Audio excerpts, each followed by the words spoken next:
In a remote, prejudice-filled town, a 28-year-old black woman, orphaned and living with her grandmother, struggles to keep a run-down shelter for abandoned, disabled children alive. One day at a gas station, she meets a tattooed biker stranded on his way home to care for his sick mother, accused by the locals of trying to scam them because he can't pay by phone.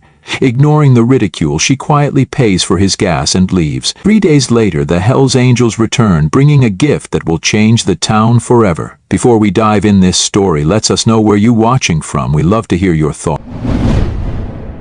The town of Plainwood sat quietly at the edge of nowhere, like a place the world had forgotten on purpose. The cracked asphalt roads stretched between lonely gas stations and boarded-up diners. Sun-bleached signs clung to rusted poles, flapping weakly in the breeze, advertising businesses that had shut down years ago. Faded curtains hung in crooked windows, and yards full of patchy grass gave up trying to look alive. It was the kind of place where people stayed because they couldn't afford to leave or because they'd given up trying.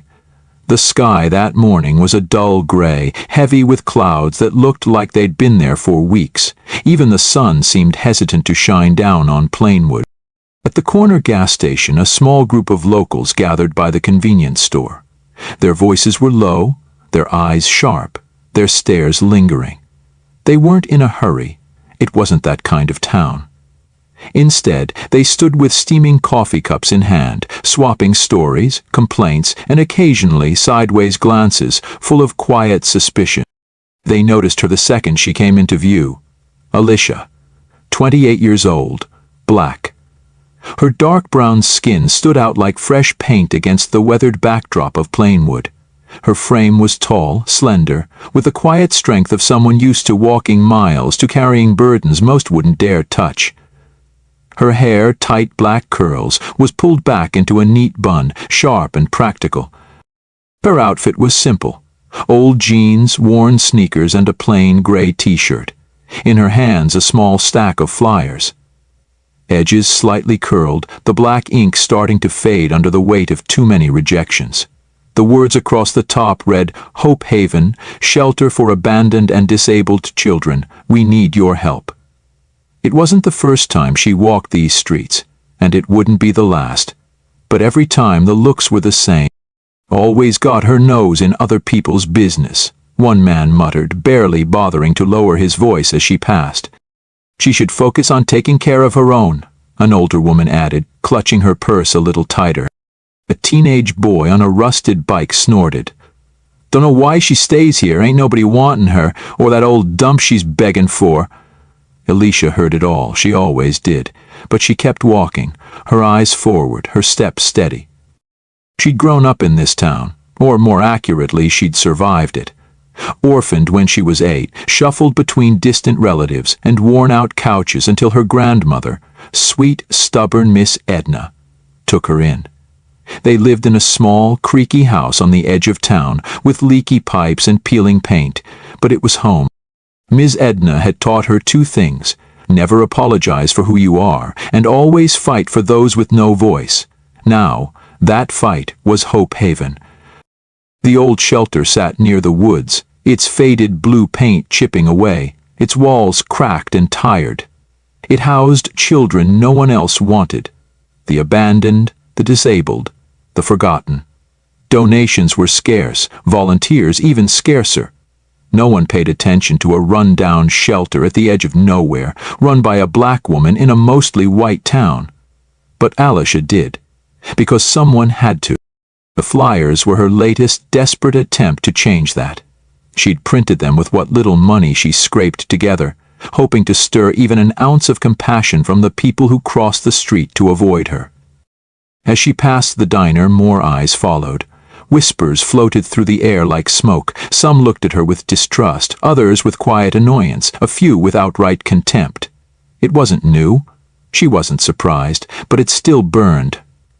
Alicia gripped the flyers tighter and kept walking, her heartbeat steady, her jaw set. She wasn't here for their approval. She was here for those kids, those tiny, forgotten lives who deserved better than this broken town.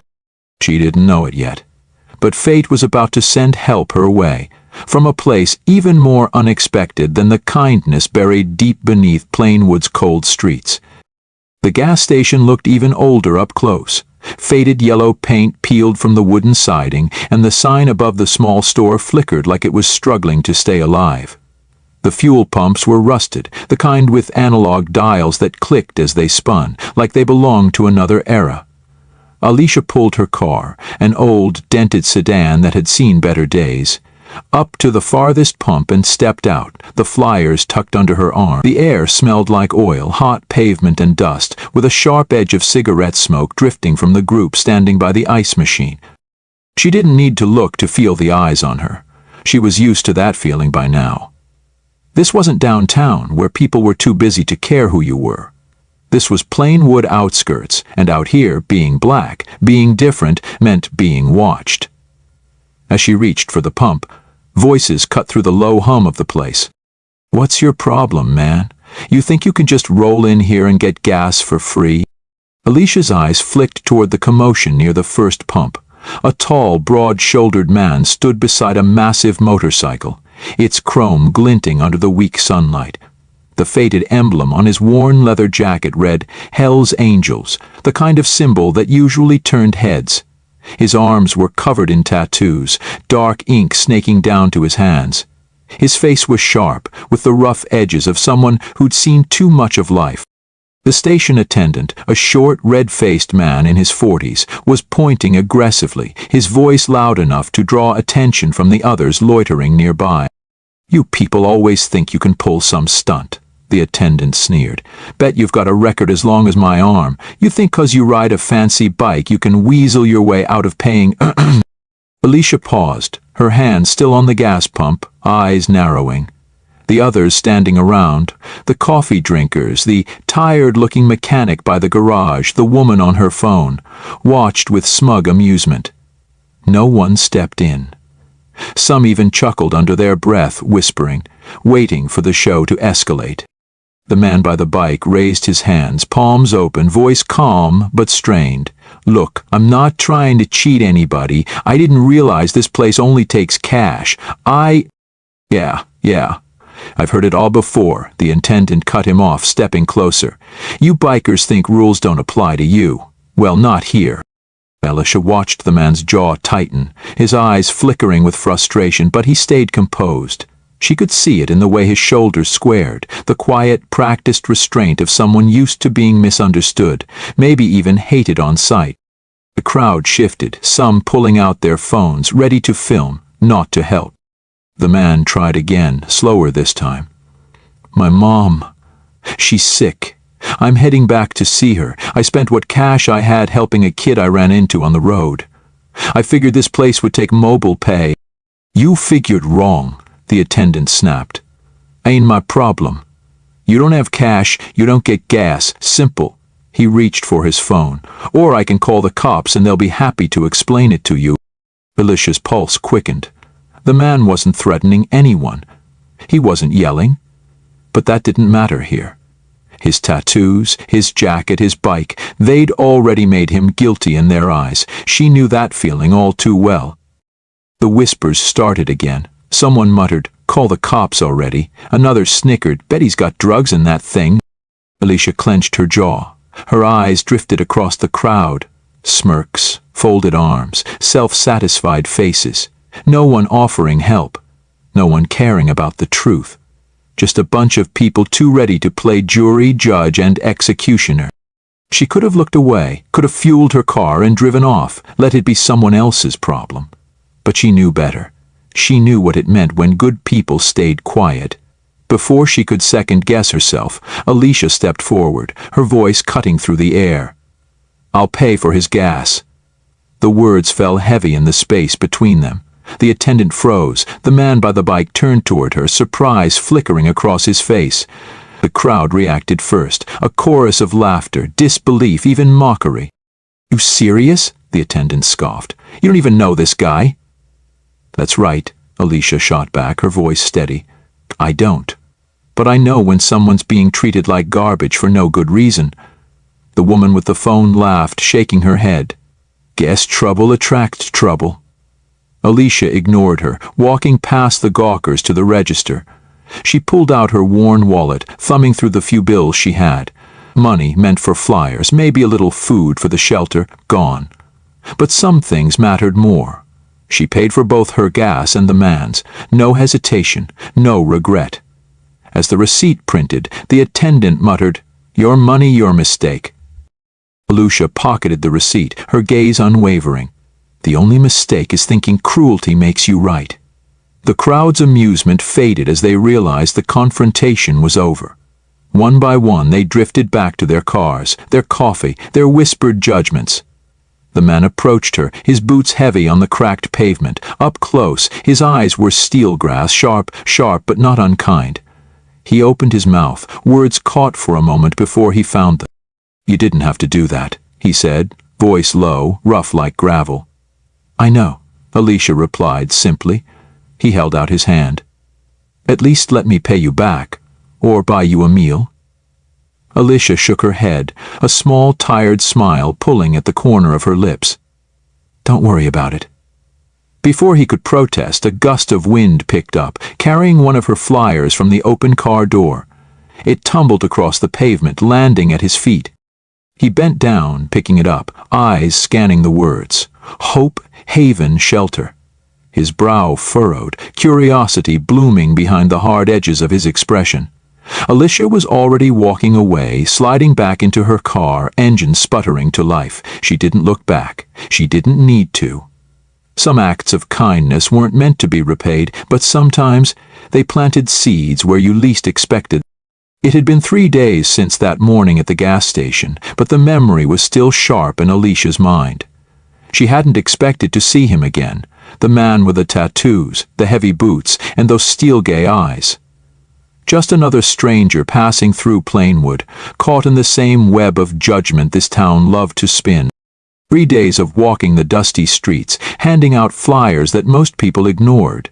3 days of fake smiles and polite no thank yous. The shelter was still hanging by a thread, the roof still leaked when it rained, and Hope Haven was still invisible to the world. The late afternoon sun cast long shadows across the cracked driveway as Alicia sat on the front steps, her elbows resting on her knees, eyes heavy with exhaustion. Inside, the kids finished dinner, their laughter faint through the old walls. Miss Edna was sorting donations. A small box of canned goods from the church down the road, barely enough to last a week. Alicia closed her eyes for a second, the weight of it all pressing down like it always did. Then she heard it, the deep, steady rumble of engines rolling up the road. Her eyes snapped open. A cloud of dust rose beyond the shelter's faded sign as a line of motorcycles appeared, their chrome catching the evening light. There were a dozen of them, maybe more, riding slow and steady up the driveway like they owned the road. For a moment, Alicia didn't move.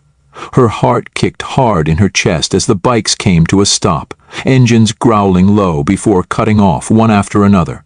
The air settled into a heavy, watchful silence.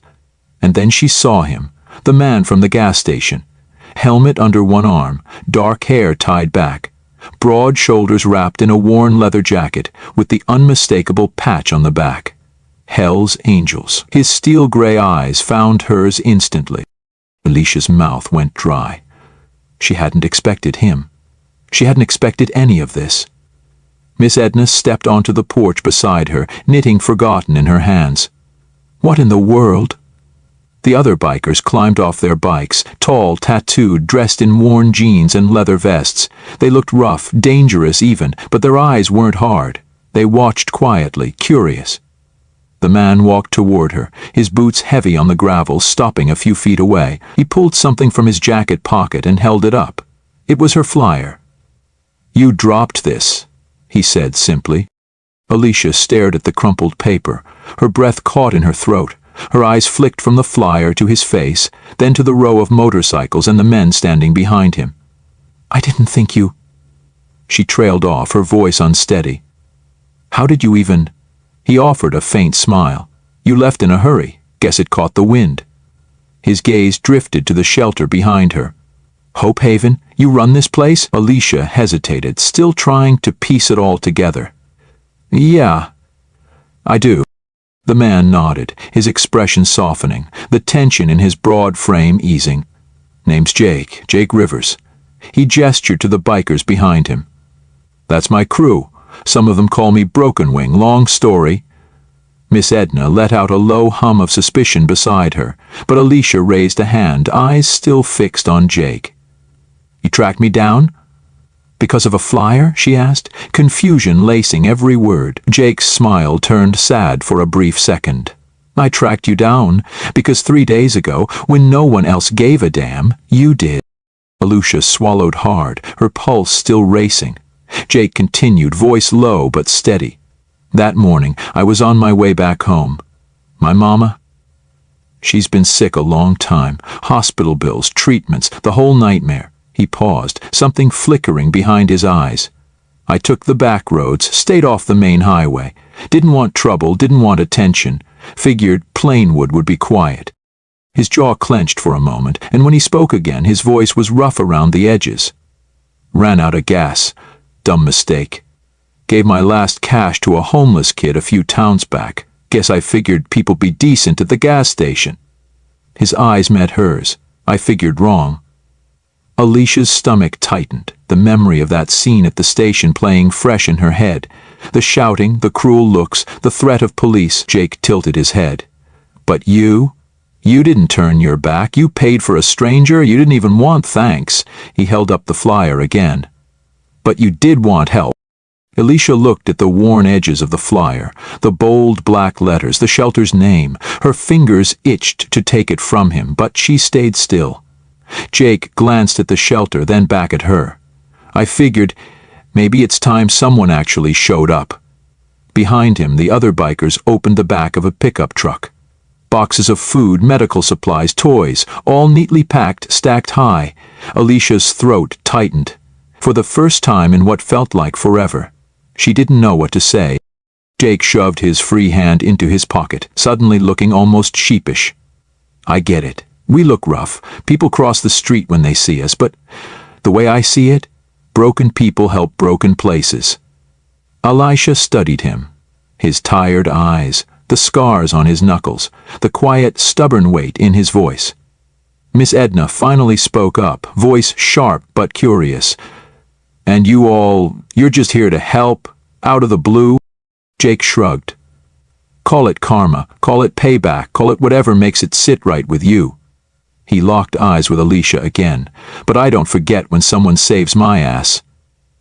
The wind stirred the flyer in his hand, the edges fluttering gently between them. Alicia reached out, fingers brushing the paper, her voice finally steady. Guess Hope Haven's about to get a little louder? Jake's lips curved into a quiet, knowing smile. Guess so. And for the first time in days, Alicia wasn't carrying the weight alone. The low, steady roar of engines echoed down the empty streets of Plainwood long before the people saw them. It started as a hum on the horizon, a distant growl that rolled over the cracked sidewalks and faded storefronts like a warning, or a promise, depending on who you asked. Old men at the diner looked up from their coffee, squinting toward the main road. A woman at the corner store paused mid-sentence on her phone, the familiar unease creeping across her face. Children peeked out from behind screen doors, eyes wide. And then, they came. Motorcycles. Dozens of them. Shining chrome caught the late morning sun. Black leather jackets creaked as riders leaned into slow, deliberate turns. Behind the bikes, 2 pickup trucks rumbled along, beds piled high with crates and supplies. The bold, unmistakable patch on their backs. Hell's Angels. The townspeople froze. Conversations died mid-word. Coffee cups hovered in the air. Judgment sharpened like knives behind narrowed eyes. They're back? Someone muttered under their breath. Trouble, another whispered. Somebody better call the sheriff. But no one moved, because curiosity is stronger than fear. And Plainwood thrived on watching things unravel. The convoy didn't stop at the gas station. It didn't circle back to the bars or the run-down motel. It kept going. Straight down the main road, past the diner, past the whispering crowds, past the wary stares, headed for the forgotten edge of town. Headed for Hope Haven. in the center of town, the middle of the terrace towns on the historic Vegas Strip. Alicia stood at the front gate of the shelter, her arms crossed over her chest as the line of bikes pulled into the cracked gravel lot. Dust curled around the tires as engines cut off one by one. It felt different this time, less like a warning, more like a statement. Jake Rivers swung off his bike, helmet tucked under one arm, steel-gray eyes steady as they met hers. "Hope we're not late," he said with that quiet, rough-edged smile. Alicia's lips twitched despite herself. "Looks like you brought the whole county with you." The bikers moved in sync, unloading crates from the trucks. Food, clothes, blankets, medicine. Things the shelter had desperately needed for months but could never afford. The kids peeked through the windows, their eyes wide with wonder. Miss Edna hovered on the porch, cane in hand, sharp eyes tracking every movement like a hawk. And then the townspeople came. Not close, not bold, but they came. First, it was the old men from the diner, walking slow down the sidewalk, their brows furrowed, suspicion painted across their faces. Then the woman from the corner store, arms folded tight across her chest, lips pursed. A few teenagers on bikes hovered near the edge of the lot, watching, whispering. Alicia felt their eyes, not just on the bikers, but on her. The same eyes that had followed her every step through town, heavy with doubt, coated in quiet judgment. But now, those eyes weren't filled with contempt. They were filled with confusion, curiosity, because what they saw didn't fit their stories. They saw the rough men with their leather vests and tattooed arms, unloading food, handing out toys, fixing the broken porch railing. They saw Jake talking to Miss Edna with quiet respect, saw him smile gently at the children, ruffle the hair of a shy little boy in a wheelchair. They saw Alicia standing at the center of it all. Not the troublemaker, not the outcast, not the naive girl wasting her time, but the woman who had somehow done what no one else dared. United them, changed the story. Jake walked back over, brushing dust from his hands. "They watchin'?" he asked, nodding subtly toward the growing crowd by the sidewalk. Alicia's lips curled. "Like we're a circus." Jake chuckled. "Good. Let 'em stare. Maybe they'll learn something." She glanced at the faces, the doubt beginning to crack, the curiosity simmering under the surface. It wasn't acceptance, not yet, but it was a start. Miss Edna leaned over, her voice low but warm. "Well, sweetheart, you sure know how to stir up a town." Alicia let out a quiet breath, the weight on her chest lifting, just a little. For once the judgment wasn't the loudest thing in Plainwood. For once the town didn't look away, and for the first time she wasn't standing alone. The late summer air carried the faint hum of cicadas as the sun dipped low behind the tree line, casting a soft orange glow across Plainwood. The cracked roads still wound their way through the forgotten edges of town, but they looked different now. Not new, not fixed, but different. People walked slower past the old gas station these days. They nodded at strangers, they hesitated before judging. And at the edge of town, where the woods pressed up against the broken fences, where most folks used to pretend nothing existed at all, Hope Haven stood taller than it had in years. The faded blue paint was gone, replaced by a fresh coat that caught the evening light like a promise. The porch railing was sturdy, the roof no longer sagged with rot, and the crooked old sign out front shone with bold new letters. Hope Haven, a place for every child. Alicia stood by the front steps, arms folded loosely across her chest, watching as the last few volunteers packed up from the day's work. Her jeans were streaked with paint, her t-shirt clung to her skin with sweat and dust, but she didn't care, because for the first time since she could remember, it wasn't just her and Miss Edna holding this place together with stubbornness and scraped knuckles. It was all of them, the townspeople, the volunteers from neighboring cities, the bikers. Jake leaned against the porch post, wiping grease from his hands with an old rag. His steel-gray eyes followed the scene quietly, the edges of his mouth pulled into a faint, satisfied smile. "You ever slow down?" he asked, nodding toward the stack of donation boxes by the door. Alicia shrugged, a small smirk playing at her lips. "You ever stop riding?" Jake chuckled, tucking the rag into his back pocket. His leather vest was slung over one of the porch chairs, the familiar Hell's Angels patch catching the golden light. It had been months since that first day he showed up with his crew and a truckload of supplies, months of work, of sweat, of slowly chipping away at walls, both physical and the ones built from years of judgment. The town had watched, wary at first, whispered, doubted, crossed the street. But time, it turns out, has a way of unraveling even the tightest knots of fear. They saw Jake fixing the roof with his bare hands. They saw his brothers repairing broken bikes for the kids, rebuilding the old fence, stacking food in the shelter's pantry. They saw Alicia, always there, always steady. The girl they once dismissed standing shoulder to shoulder with the very people they'd whispered about for years. Tonight was different, though. Tonight, they weren't just working. Tonight, the town came to say thank you. Across the driveway, folding chairs lined the grass as neighbors, shopkeepers, teachers, and families gathered. It wasn't a parade, it wasn't flashy, but for Plainwood it was something close to a miracle. A small stage stood at the center, decorated with hand-painted signs and strings of old Christmas lights. It wasn't much, but it sparkled in the growing dusk. Miss Edna appeared beside Alicia, her cane tapping gently on the porch, a rare smile softening the sharp lines of her face. "They're waitin' on you, girl," she said, nodding toward the crowd. Alicia's throat tightened. She hadn't asked for this, she hadn't expected it. But as the sun sank lower and the porch lights flickered on, she realized maybe it wasn't about what she expected. She walked toward the stage, her heartbeat loud in her ears. The crowd parted for her, the same people who used to cross the street when they saw her coming. Now they stepped aside not in fear, but in respect. The mayor, a gray-haired man who once avoided eye contact with her, stood by the microphone, his voice warm but uncertain as he spoke. "Tonight, we want to recognize someone who reminds us that this town's got more heart than we sometimes show." He cleared his throat. "Someone who fights for the forgotten, stands up when it's hard, and proves that where you come from, what you look like, doesn't decide the size of your heart."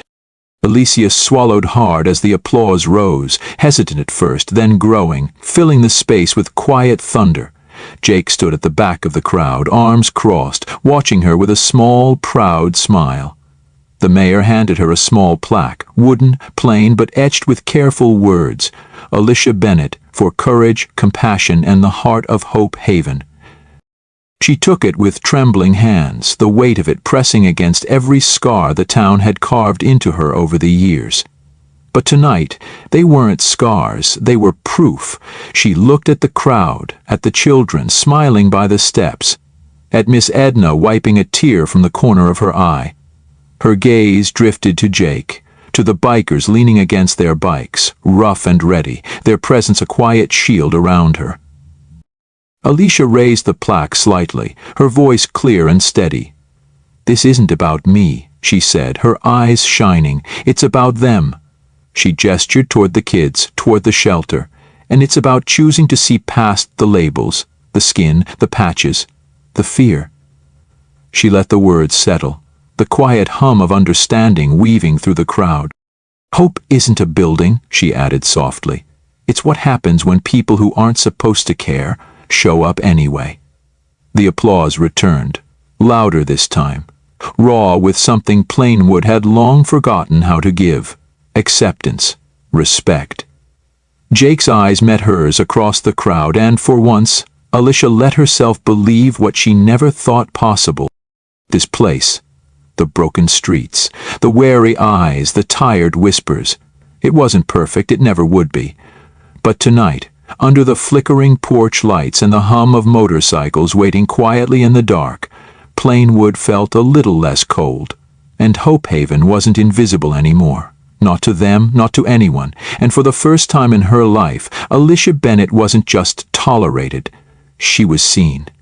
She was home.